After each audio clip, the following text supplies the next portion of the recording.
Every hero has a truth, but so does every bad guy. Here are 8 times villains were right, starting with Ken from B-Movie.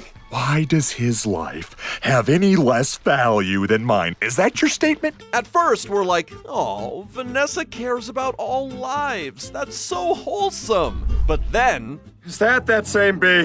Yes, it is. I'm helping him sue the human race. What? Women. Excuse me, ma'am. You just met this bee, and suddenly you're skipping yogurt night with your boyfriend to become his legal counsel? Why is yogurt night so difficult? Poor bastard. But, okay, maybe it's just work, right? Right? Well, hello. Oh, Ken. Hello. I didn't think you were coming. You're a liar, a cheater, a sinner. I mean, if I came home and found the bee my girlfriend has been spending time with just sitting in my chair, clinking glasses and laughing, yeah, I'd be upset too. Just maybe not this level of upset. I've got issues! Well, that you do, Ken. But he's not really wrong. He's just a little bee. And he happens to be the nicest bee I've met in a long time. Huh? Yeah, man, she's running a whole different operating system. Rather than hear out her boyfriend, Vanessa's out here defending Barry as he smirks. In the end, Ken snapped because of a romantic crisis with a bee. But moving on, Vincent from Over the Hedge snapped because of one thieving raccoon.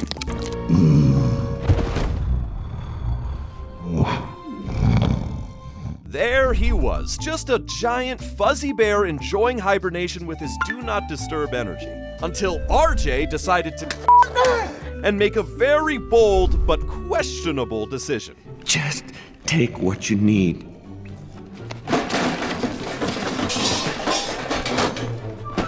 Yeah, that's not taking what you need. That's raiding Costco like you're prepping for the apocalypse. But immediately after, RJ learns why it's best not to be greedy. Oh no. Don't tell me you're dumb enough to actually try and steal my stuff. Yes, I am! Let's be honest, if someone woke me up and stole my entire food supply, I'd get murderous too. But RJ doesn't stop there. Oh no. That was close.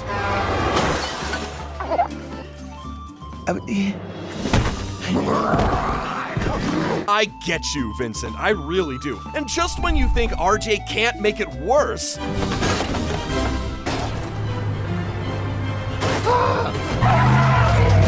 If I had to watch the same food destruction twice, I'd ascend to a whole new level of madness. So yeah, Vincent was terrifying, but at least he was honest about wanting to eat you. Unlike Lotso from Toy Story 3, who looks like a strawberry-scented emotional support teddy. But please call me Lotso. Buzz Lightyear, we coming. Until he isn't. Push him in, all of them! Sir, you smell like fruit. Why are you talking like a mob boss? And to think, all it took for him to become this way was a little girl. But by then, it was too late.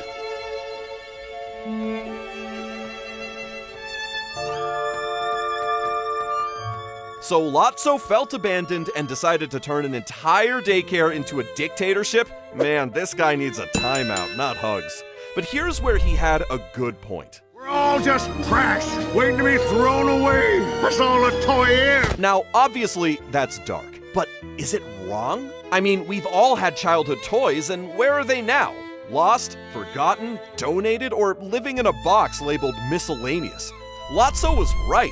But, of course, that doesn't excuse everything he did. Where's your kid now, Sheriff?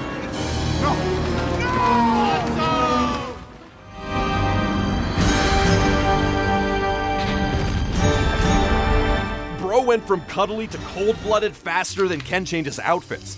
And speaking of cold-blooded...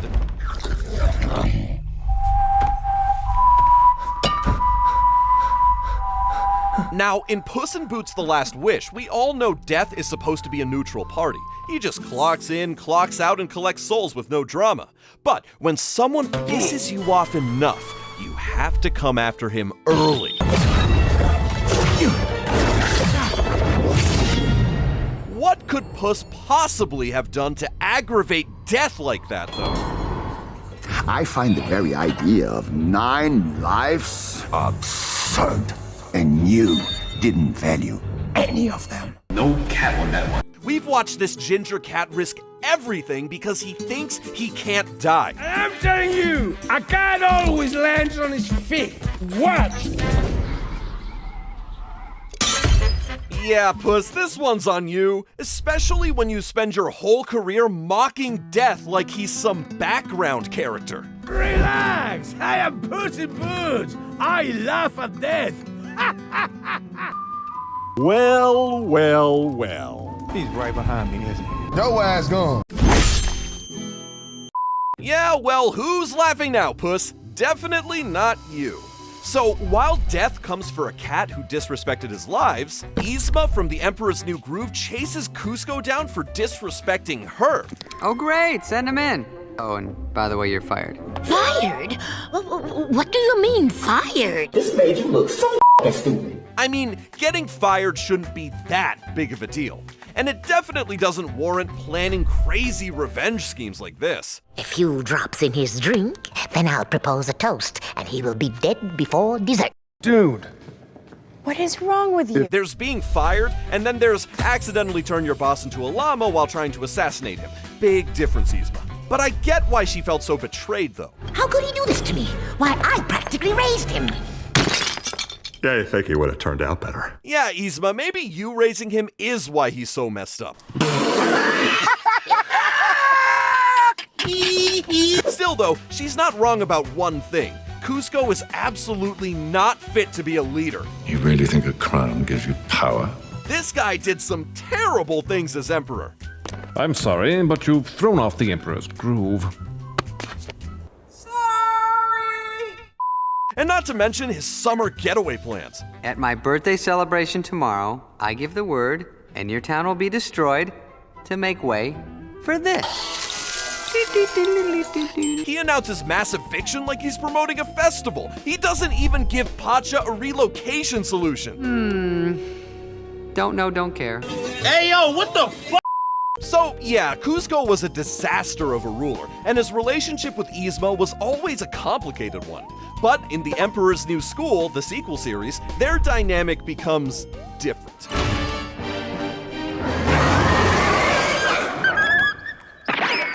Kuzco, run before it's too late! Is it me, or is she saving my life? I mean, she does still turn him into things as always, but she's also gotten softer.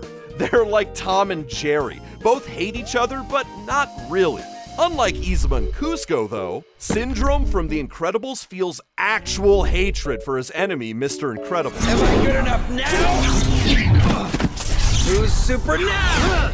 Oh, I just can't wait to be Joe S. Phew, that line alone tells you everything. This man is a walking contradiction in Rocket Boots. Like, he hates superheroes, but he wants to become the ultimate one. But for someone who wants to be the hero, he's done some genuinely awful things. He knew there were kids on that plane, and still he pressed the kaboom button like it was a space bar. And speaking of kids... Shh, the baby's sleeping. Bro, in what universe is kidnapping your enemy's baby and raising him as your sidekick an acceptable life choice? You got issues. Syndrome? But for all his villainy, Syndrome did have a point about one thing. I'll sell my invention so that everyone can be superheroes. Everyone can be super. And when everyone's super, no one will be. After being rejected by his idol, he wants to give everyone else the chance he never had. Rocket boots for everyone. Superpowers handed out like free samples. He may have wanted to fight inequality, but he went about it completely completely wrong. You don't fix the system by building a murder robot and dropping it on Metroville Syndrome. And just like Syndrome, Robert Callahan from Big Hero 6 also wanted justice, but his villain arc comes from a more painful place. Callahan was a respected professor, beloved by his students, but he became yokai the moment Cray put his daughter Abigail in danger. Mr. Cray, is there a problem? No, no problem. It's well within the parameters. Let's move forward. Sir, the machine's literally saying there's a problem. It's not a toaster that sometimes sparks, but still works fine. Is innovation really more important than a life, Cray? Well, apparently yes, because that's how Abigail disappears when the portal blows up. No wonder Callahan snaps. Hey! You did this! You knew it wasn't ready! I mean, if you lose your daughter to corporate negligence, you'd be out for revenge too. But maybe not destroy the city levels of revenge, though. No, you can't! But underneath all that rage, we can still see the grief. This won't change anything. Trust me. I know.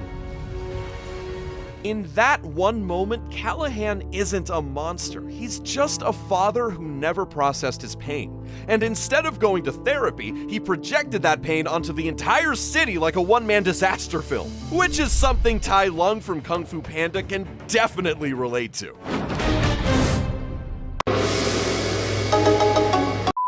This is what happens when a gifted kid grows up believing he's the chosen one. And then he finds out the universe was basically pranking him the whole time. Tai Lung was raised a prodigy, training day and night and throwing kicks before he could even walk. And Shifu raised him like a son, hyping him up and promising him greatness. But it was all a lie.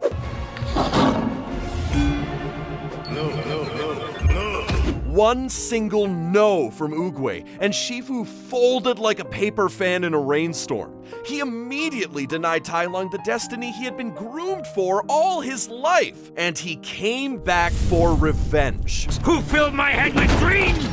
Who drove me to train until my bones cracked? Who denied me my destiny? Jeez, if you really think about it, Tai Lung was kinda right. Now, sure, going on a full murder rampage was not the healthiest way to express his feelings, but ultimately, the real blame goes to Shifu for giving him false hope and then not defending him. Which goes to show that sometimes villains aren't born evil, they're just pushed to be.